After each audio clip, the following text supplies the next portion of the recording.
We think Ayurveda is the oldest indigenous medical system, at least that's been continuously practiced today.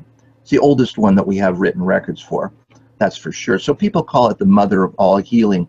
We think that it was the seed that was planted to generate Greek and then Roman, which became European medicine, and Chinese medicine going the other way. So the big three, we call them, Ayurveda, Chinese, and Western, probably all arise from the sprout of Ayurveda one way or another. We know that 5,000 years ago, Ayurveda was very well developed, and we know that because these people were very accomplished astronomers, and they drew detailed star maps on those palm leaf manuscripts. And if we computer date the heavens to what they looked like at the time that they were drawing those maps, it was about 5,000 years ago. So already in its ascendancy and well developed, well organized, it could be taught from one generation to another in a school by that time. Very briefly, we'll talk about where Ayurveda came from.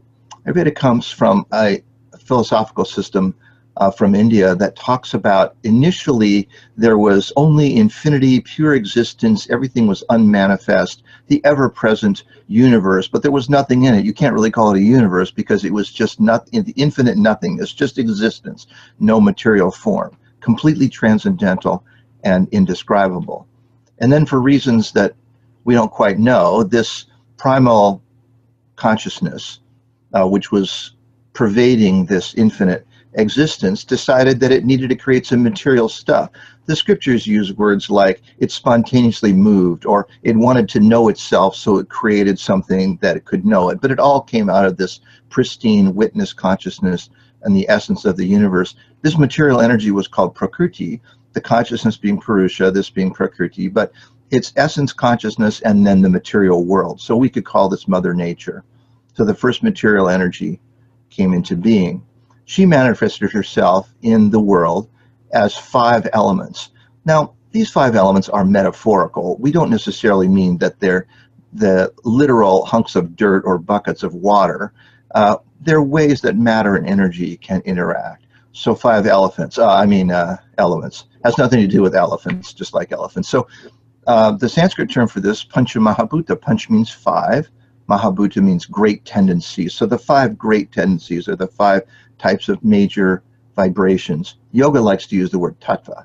So the 5 tattvas, pancha tattva. And those are earth, water, fire, air, and ether. So again, these are metaphorical or poetic meanings for the way you could take all matter and energy in the universe and chop it up into 5 categories to help us understand it. They don't have to be taken literally necessarily.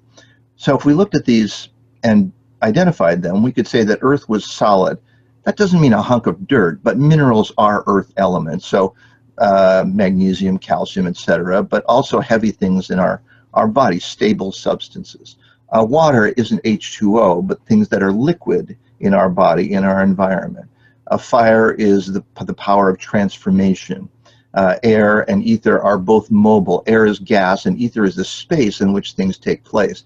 That's necessary, but kind of hard to get a grasp on because we live in 3 dimensions. So how could you be in a place that had no space? You have to have space to be in it. So distance without physical existence. Infinite empty space for these other 4 things to take place in.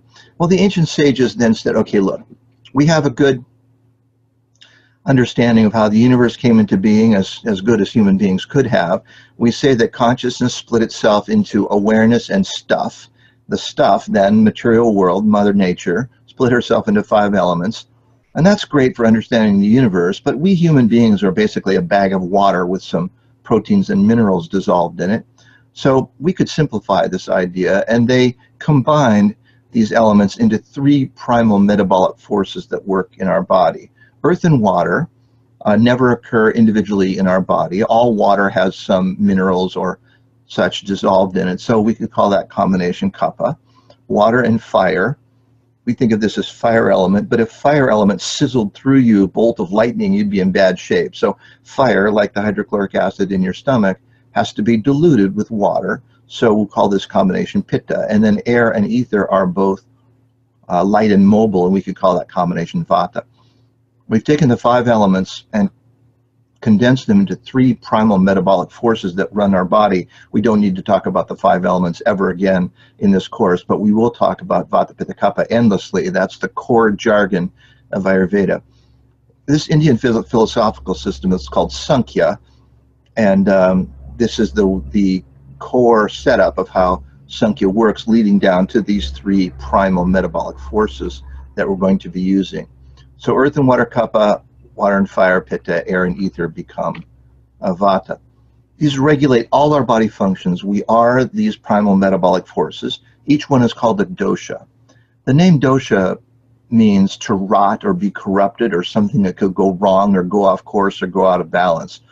So the tridosha, or the three doshas in Ayurveda, is the core fundamental principle that we'll use to talk about all health and disease. They run everything, and they're the things that can go out of balance.